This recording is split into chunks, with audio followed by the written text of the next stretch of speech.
Ito na naman guys. Oh.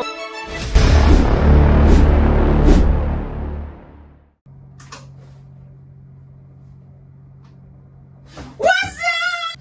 What's up? Hello mga bay. Kumusta dyan? Kumusta kayong lahat? Kumusta mo sa amigos?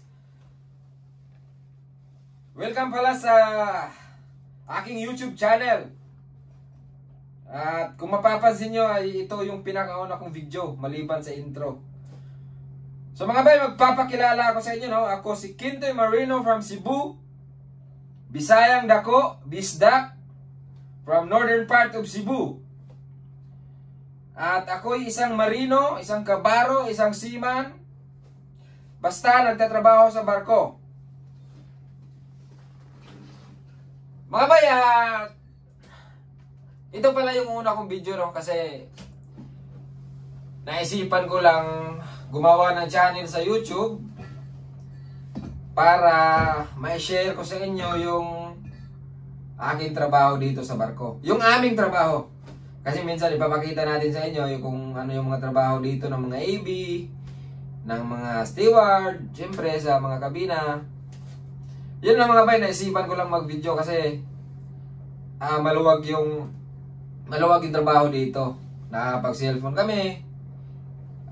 Limited yung wifi. Gamit namin Starlink. At lalo na pag panggabi kami, walang masyadong ginagawa. Kaya naisipan kong gumawa ng video. Video ba yun? Video. Ngayon mga bay, ako pala ay isang crane operator. At yung sinasakyan ko na barko ay isang offshore vessel. At ang type ng barko is CSOV or Commissioning Service Vessel. Yung iba naman, tinatawag dito ay Multi-Purpose Vessel. So nandito kami ngayon sa mga bay, sa UK. Kasi yung barko namin is yung project mostly nag-a-assist ng mga wind farm. At yung barko namin is ginagamit na accommodation at saka kami yung nag-a-assist sa mga technicians doon sa turbine, sa wind farm. So mga bay, ako pala isang Bisaya talaga, no? Pipilitin kong mag-Tagalog para maintindihan ng lahat.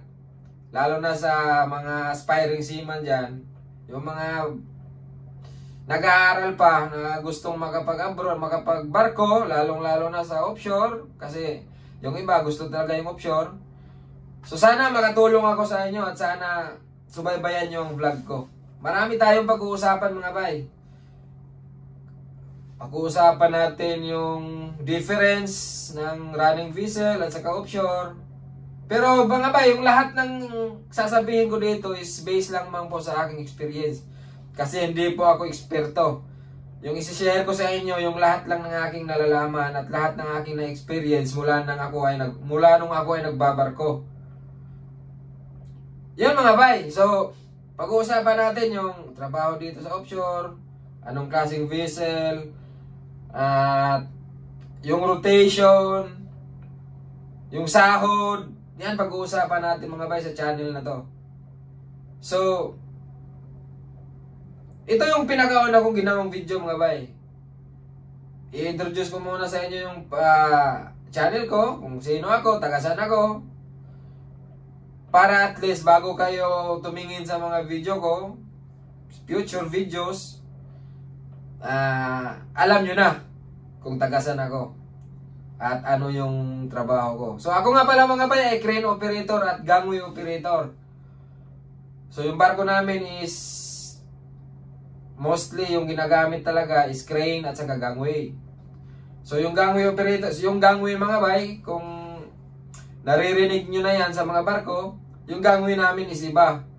Yung gangway namin dito ay iba yung gangway na ginagamit sa pag-transfer ng tao papuntang wind turbines.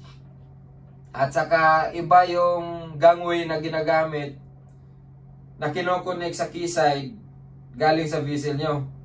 Lalo na pag nasa puerto kayo.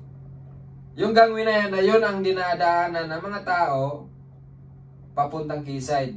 Yung mga uuwi, yung magjo-join, yun yung gangway na yon. Pero yung gangway namin dito sa crane, ay sa barkong to, is motion compensated gangway. Ito yung ginagamit namin pag-connect sa tower.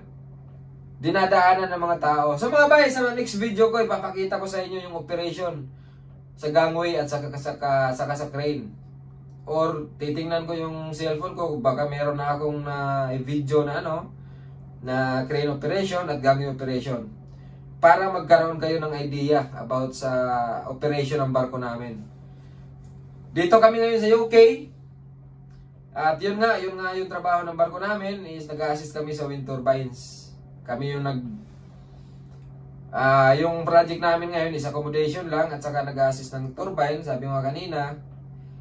Yung mga magtatrabaho sa turbina or sa mga windmill is dito matutulog sa amin. Ngayon, pag magtatrabaho na sila papuntang windmill, gagamitin namin yung gangway namin para makatawid sila papuntang turbines.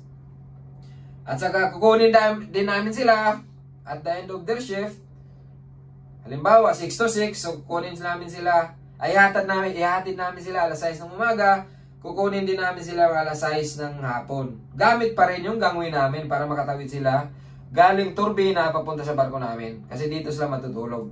Kasi yung ibang dito, ibang platform, ay ibang OCS, yung overall control system is may nakadikit na barge, tapos yung barge ay limited lang or iilan lang yung pwedeng matulog. Kaya yung barko namin, siya yung nag-accommodate sa mga ibang crew na hindi pwede doon sa barge.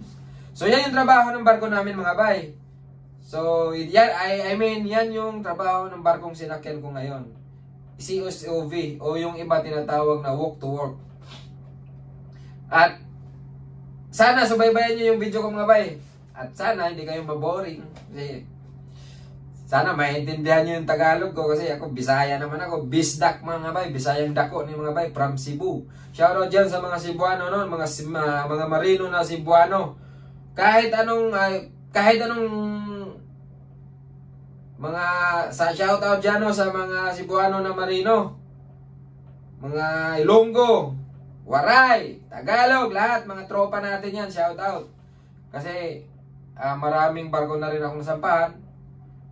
So hindi ibig sabihin naman yan na yan ay Ilonggo o yan ay Batanggenyo, yan ay taga-Bataan, ay hindi ayos yan. Depende yan sa tao. Depende yan sa pagmamalaki ng magulang. So yun mga bay At yun lang masasabi ko sa inyo. Yung channel na to, yung purpose ko is gusto ko lang i-share sa inyo yung trabaho namin dito. At i-comment nyo lang kung ano yung gusto nyo malaman sa offshore para try natin sagutin. Baka meron tayong maisagot dyan. O baka may maitulong ako sa mga tanong nyo. Basta yung kung magtatanong kayo tapos sasagutin ko, sana isipin nyo yan na yung sinasagot ko sa inyo or yung sinashare ko sa inyo is base lang po sa mga experience ko at hindi ako eksperto. Kasi hindi naman ako opisyal, hindi lahat ng trabaho ng barko alam ko. So sasagutin ko lang yung kaya kong sagutin. So yun mga bay, sana subscribe nyo naman yung channel natin para magkaroon naman tayo ng followers. Kasi yung followers ko dyan, wala pa, 0 pa. So try ko lang dito, try ko lang i-share yung mga trabaho ko dito. Malay natin, makatulong tayo sa iba. Or makabigay tayo ng idea, makabigay tayo ng advice kung paano mag-apply, anong training na kailangan, kung sino yung pwede, anong magandang agency, magkano yung sahuran sa offshore at saka ng vessel, at ilang oras yung trabaho. Basta all about offshore, all about running vessel yung pag-uusapan natin, all about sa pagbabarko mga bay, pag-uusapan natin yan. Itanong nyo lang sa comment section, type nyo lang sa comment section kung ano yung gusto nyong malaman. So mga bay, yan lang. Salamat kung ikaw ang nanonood, ikaw yung pinakaunang follower ko. Sana mag-subscribe ka. At marami pa tayong pag-uusapan sa susunod. So mga bay, sana mag-ingat kayo dyan mga kabaro kong Pilipino. Saan man kayo sa sulok ng mundo. Hanga ako sa tapang nyo. Bye!